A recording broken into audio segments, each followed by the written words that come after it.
नमस्कार। Magnet service centre में आप सबका स्वागत है। तो कुछ दिन से वीडियो जितने भी बनाता हूँ तो कमेंट कुछ आते हैं कि सर आपने पूरा नहीं बताया या मुझे समझ में नहीं आया।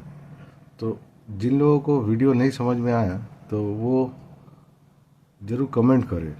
तो अभी तक एक दो किया है तो 10-15 होने से अच्छा रहेगा, ताकि मैं बेसिक वीडियो थोड़ा ज़्यादा फोकस करूँ।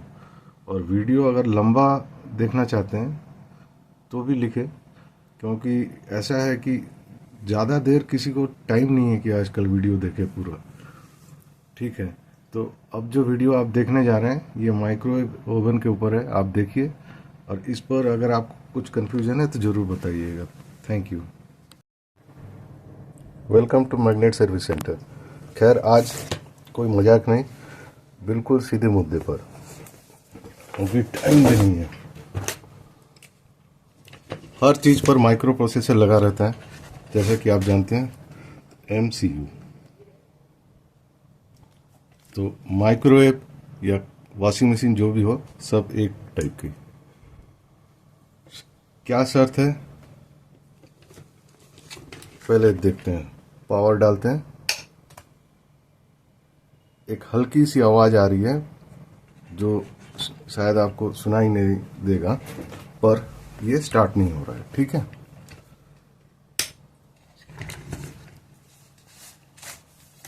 पॉइंट क्या क्या हमको चेक करना है ये दूसरी बात है। कौन सा शर्त है कि जब ये स्टार्ट होगा, कंडीशन कौन सा है। फर्स्ट कि 5 वोल्ट मिलने चाहिए, दूसरा ग्राउंड मिलना चाहिए। ये बहुत इंपॉर्टेंट है कि ग्राउंड मिलना चाहिए। क्यों मैं कह रहा हूँ, यहाँ पर पावर सप्लाई की पीसीबी है, तो हो सकता है कि ग्राउंड फिर इसके साथ, इस वायर के साथ इधर आएगा। तो आप सबसे पहले ग्राउंड की कंटिन्यूटी, कहीं पर इसके कोई इलेक्ट्रोलाइटिक कैपेसिटर है तो ये कंटिन्यूटी जरूर देख लीजिएगा कि दो पार्ट में अगर बोर्ड है तो माइक्रो प्रोसेसर तक ग्राउंड मिलना चाहिए। कभी कभार ऐसा भी है कि ग्राउंड की वजह से ये ऑन नहीं है। फिर तीसरे पे आते हैं, तो पहला एक हो गया 5 वोल्ट, दूसरा ग्राउंड। एक फोन कॉल अटेंड करना पड़ेगा। आगे बढ़ते हैं। तो कहाँ तक पहुंचे थे कि स्थिति मतलब कंडीशन, एक 5 वोल्ट चाहिए, दूसरा ग्राउंड चाहिए। ग्राउंड क्यों मैंने कहा, क्योंकि ग्राउंड भी कट जाता है माइक्रोवेव में। फिर क्रिस्टल क्रिस्टल ऑक्सीलेटर और उसके साथ 2 PF लगे रहते हैं। अधिकतर लोग माइक्रोवेव की पीसीबी जब भी मिलती है तो खरोचने लग जाते हैं कि कहीं घिसने वगैरह से स्टार्ट हो जाए। ऐसा नहीं होता है, थोड़ा धैर्य रखिएगा तो बन जाएगा। ज़रूरी नहीं है, क्योंकि एक तो वैसे ही ख़राब रहता है कॉकरोच की वजह से, ज़्यादा घिसेंगे तो बाकी भी ख़राब हो जाएगा। अब चलते हैं क्रिस्टल। उसके बाद एक मेन चीज़ है रीसेट। तो रीसेट का काम क्या है कि इस पिन को रीसेट, जिस पिन पर वोल्टेज जब माइक्रो प्रोसेसर 5 वोल्ट की तरफ बढ़ेगा, जैसे 1 2 3 करके 5 तक बढ़ेगा सप्लाई, उतने के बीच इस पिन को ग्राउंड की तरफ, इसमें कोई भी वोल्टेज नहीं रहे, ताकि उसके बाद इसको छोड़ा जाता है। जैसे आप रीसेट किट आईसी भी मिलती है 75427, मतलब 42 जब पहुंचेगा तब जाके ये हाई 5 वोल्ट बन जाएंगे। तो यहाँ पर रीसेट पर वोल्टेज हम लोग चेक करते हैं क्या कि 5 वोल्ट के करीब है कि नहीं, पर एक्चुअल में ये रीसेट गिरने के बाद फिर 5 वोल्ट बनते हैं। 5 वोल्ट रहना जरूरी नहीं है, 5 से कम रहेगा फिर 5 तक पहुंचेगा। ये है रीसेट। तो इस बोर्ड पर एक पीएनपी ट्रांजिस्टर के साथ इस रीसेट का काम बना हुआ है। यहाँ पर अब ड्राइंग पर आ जाते हैं।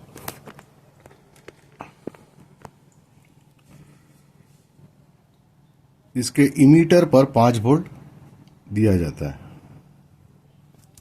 और दो रेजिस्टेंस 1K 1K इसको बेस के साथ कनेक्ट किया होगी, और इस पिन को, जो कलेक्टर वाला पिन, एमसीयू की तरफ चला जाएगा।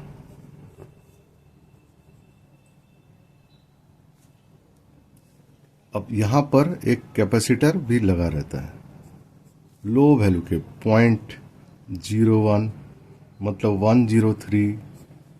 ठीक है। अब क्या है, आप देख सकते हैं कि जब ये पावर ऑन होगा, ये पीएनपी ट्रांजिस्टर है, तो मतलब इसका ये पूरा ग्राउंड, तब यहाँ वोल्टेज तो बढ़ा नहीं, तो ये पहले डाउन रहेगा वोल्टेज, फिर बढ़ जाएगा। अब बढ़ेगा कैसे? यहाँ बढ़ने के बाद 2.7 वोल्ट ही बनेंगे, जीनर लगा हुआ है, तो जीनर लगाने की वजह से 2.7 बेस पर बनेंगे, तो 5 वोल्ट। ये बीच में एक करेक्शन है, ये थोड़ा करेक्शन है, ये 2.7 नहीं होगा, 2.7 यहाँ पर होगा। ठीक है। अगर ये 3.3 का रहेगा तो 3.3 यहाँ पर होगा। यहाँ पर कितने वोल्टेज बनेंगे? ये 5 रहेंगे, तो उससे 0.7 कम 4.3। अगर यहाँ पर आपको 4.8 हुआ तो यहाँ पर 4.1 होगा। ठीक है।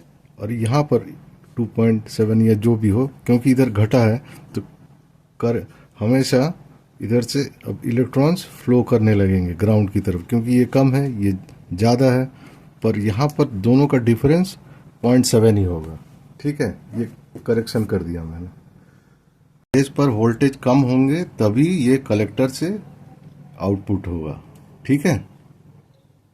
तो कलेक्टर पर 5 वोल्ट मिलेंगे, तो 5 वोल्ट था यहाँ पर, 5 से कुछ कम 4.5 ऐसे मिलेंगे, तो वो नहीं मिल रहे हैं, इसलिए नहीं स्टार्ट हो रहा है। अब देखते हैं इसको।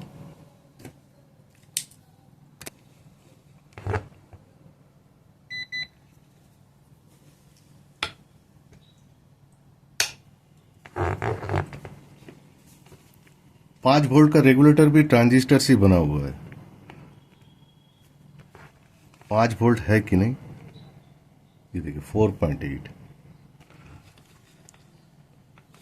फिर इसका इमीटर पर 5 वोल्ट,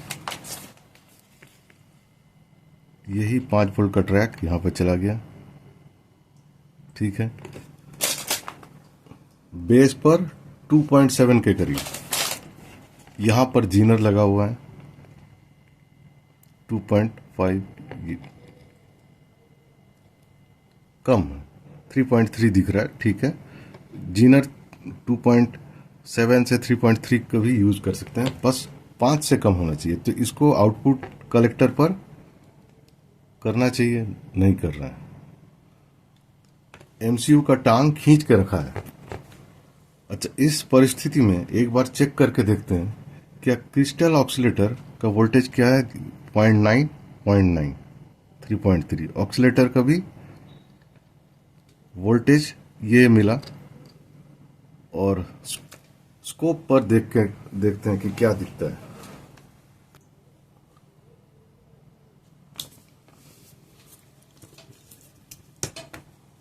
अब स्कोप पर कुछ इस टाइप का दिख रहा है।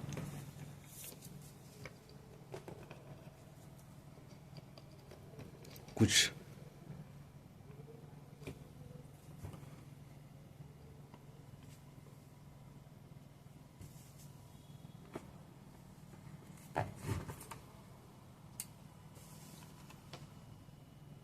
एक नॉइस की तरह, और कुछ नहीं।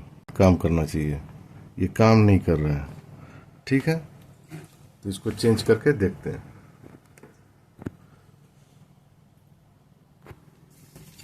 अब ये ट्रांजिस्टर हट चुका है, इस पर पीएनपी फिट करें। ठीक है।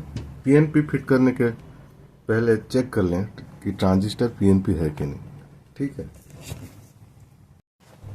तो लगभग 4 घंटे के बाद, क्योंकि बीच में कुछ दूसरा काम था, चलिए अब देखते हैं। तो जैसा कि मैंने कहा था कि पीएनपी ट्रांजिस्टर आप फिट कर लीजिएगा।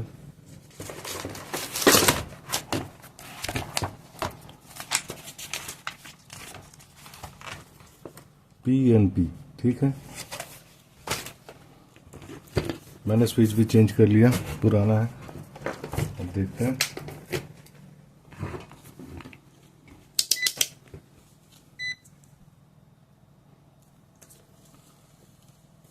पाँच वोल्ट इमीटर पर